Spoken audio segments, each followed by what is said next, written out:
Good afternoon. I am Lieutenant Daniel Meyer, the PIO for the San Diego Police Department. I just want to start off by saying that as a person who's very close to their family, I can't imagine the trauma these families have experienced through these two incidents. We got together today to discuss a attempt kidnapping, two occasions of attempt kidnapping at the Mission Valley Mall, one on June 18th on Tuesday, and one occurring about an hour before our previous press conference. As a result of both of those cases, we have done some significant investigative work, some great police work that has led to the identity and capture of the suspect. I'll start by talking about the first case. On June 18th, Tuesday, a mother was walking with her two children in the Mission Valley Mall. A Hispanic male suspect began to follow these individuals, targeting a 6-year-old female. He approached the child, picked up the child, and attempted to flee with the child in his arms. The child screamed and cried, and this caused the suspect to release the child, and he fled on foot westbound through the mall where he left. We have been doing extensive work since that time. Eastern Investigations responded. They've been working the case aggressively and nonstop. Today, just before our press conference, we had a second incident that is likely related, we believe to be related. That has not been confirmed yet. We are in the initial stages of that investigation, and we hope to confirm that in the near future. In that case, a very similarly described suspect attempted to kidnap a 5-year-old girl and place her into a vehicle. The only difference in description in that case was he was wearing an orange and white shirt and tan shorts. Now, throughout the investigation, and specifically the first case, we were given a suspect vehicle of a black 2013 Chevy Volt with a license plate of 7 Victor Baker Sam 762. It's an important piece to this case. Having that information was crucial to identifying and apprehending the suspect, which we just did prior to this press conference. So that license plate was placed in our license plate reader system, which alerts officers to the vehicle and its location anytime it's read by our license plate reader technology. Earlier today, about an hour and a half ago, we did receive an alert in downtown San Diego for that vehicle traveling in the roadway. Officers responded to the scene, saturated the area, and eventually located the vehicle, making a stop on the 94 eastbound at home. They got the suspect in custody, who was later positively identified by the witness in the first case. So we do have this person in custody, and they are under arrest for attempted kidnapping. This is a collaborative effort, and I do want to feature some of those collaborations. Mall security in this case was crucial in working with Eastern Investigations, providing us with video and photo evidence in a timely manner so that we could pursue some of those leads. And I really just want to give a shout out to our Eastern Investigations team, who has, again, worked tirelessly trying to identify the suspect and get him in custody. It's just great police work, getting somebody who obviously has no business being on the street behind bars and to justice. With that, I'll open up for any questions.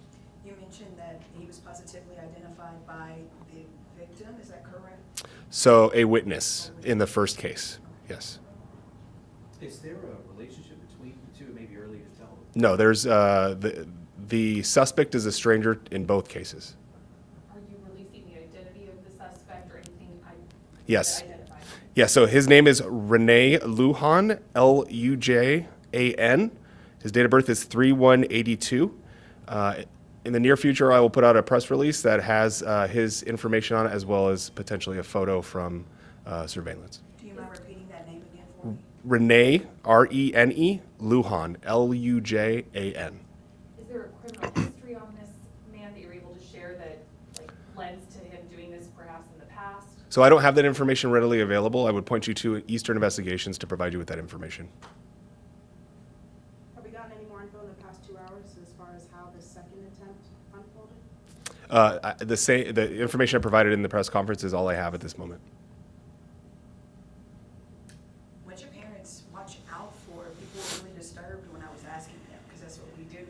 How do you feel about this? What should people know to protect themselves? Yeah, this kind of behavior is extremely disturbing, and we're fortunate enough to not see this kind of behavior often in San Diego. There's a reason why it gets this much attention. It's because it's rare. But what I can say is vigilance is really important on everyone's part, especially as a parent. Knowing your surroundings, knowing where your children are at all times, and just keeping them constantly monitored, being in populous areas, having a mental plan if something were to happen, how you're going to react, or the people you're with, how they're going to react, and talking those things out with those individuals. Obviously, 911 immediately and as quickly as possible. And sometimes you have to resort to protecting those that you love, and that is a sad reality of the world we live in. Were the families or the victims able to fight back the attacker? Did that prevent him from actually getting the children to the car? So again, the second case is still, I don't have a lot of information because it's still rapidly evolving.